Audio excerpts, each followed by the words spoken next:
Во шумата каде што сонцето ја галеше земјата, а месечината ја чувала ноќта, живееше мал еж по име Сонко. Сонко беше многу љубопитен и сакаше секогаш да биде буден до доцна.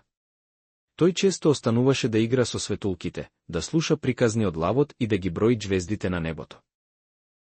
Но, наутро, кога сите други животни беа весели и полни со енергија, Сонко се чувствуваше изморен.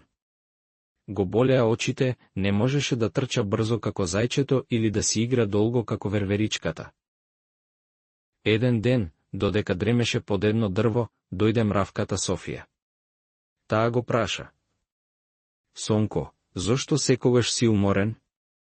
Не знам, Софија, воздивна ежот. Сакам да уживам во ноќта, но секое утро се чувствувам како да ми недостига сила. Софија се насмевна и рече: може би треба да пробаш да легнеш порано. Сонцето што го гледаш наутро ни дава енергија, но само ако сме добро одморени. Сонко ја послуша. Таа вечер реши да легне порано. Наместо да остане буден со светулките, се смести во своето меко гнездо, затвори очи и заспа.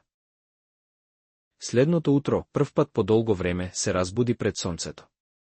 Воздухот беше свеж, а шумата полна со звуци на утрински птици. Сонко почувствува сила и радост какви што не познаваш. Тој цел ден трчаше, се качуваше на дрвја и си играше со пријателите. Сите беа изненадени колку е енергичен. Софија беше во право. Си рече Сонко, раното легнување ми помогна да станам посилен и повесел. Од тој ден, Сонко секоја вечер си легнуваше рано. Ги миеше своите мали шепи во реката, си раскажуваше приказна и легнуваше додека месечината ја осветлуваше шумата. Сега, сите го викаа ежот Сонко, кралот на утринската енергија.